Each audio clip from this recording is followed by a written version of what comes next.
Princess Stacey, with her bouncy brown curls and a smile as bright as the morning sun, loved two things more than anything: her beautiful yellow dress and a tall glass of ice-cold lemonade. She wore the dress almost every day, twirling in it until her castle guards got dizzy, and she drank so much lemonade that her nose was often dusted with a fine layer of sugar. One sunny afternoon, a terrible storm brewed over the kingdom of Brightville. Thunder rumbled, rain poured, and the usually cheerful castle courtyard turned into a muddy mess.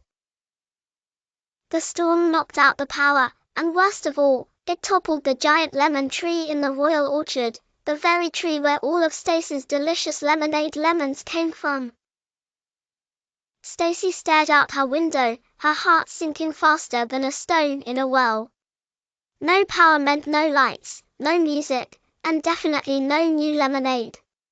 A tear trickled down her cheek, leaving a clean path through the sugar on her nose. Adapting to a challenge the next morning, the castle was quiet and dim.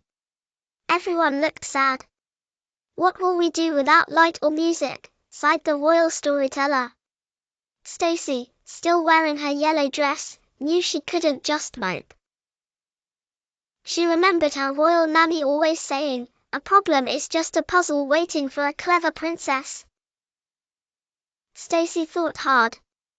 No power, no lights, but what did they have? She looked around and spotted her reflection in a shiny knight's helmet. Shiny! An idea sparked. She gathered all the knight's helmets, the polished silver platters from the kitchen, and even her own sparkly tiara.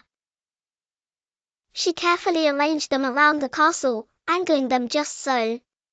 When the sun peeked through the clouds, the shiny objects reflected the light, filling the castle with a soft, warm glow. It wasn't perfect, but it was much better. Everyone cheered. Stacey learned that when things go wrong, you can always adapt and find new ways to make things work. Asking for help later, Stacey wandered into the royal orchard. The giant lemon tree lay on its side, its branches tangled and sad. Without lemons, there would be no more lemonade, and that was almost as bad as no lights.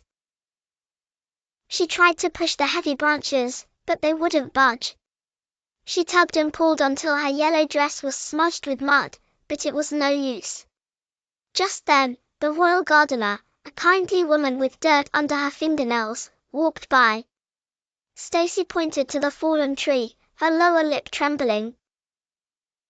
The gardener understood immediately. "That's a mighty tree, princess," she said. "Too mighty for one person. But, what can we do?" Stacey managed to whisper. The gardener smiled. "We can ask for help." She called for the strongest knights, the cleverest builders, and even the castle cooks. Together, they slowly, carefully, began to untangle the branches and lift the mighty lemon tree.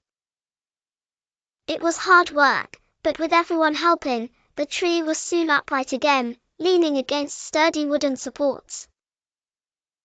Stacey realized that even princesses don't have to do everything alone. Sometimes, the smartest thing to do is to reach out to others.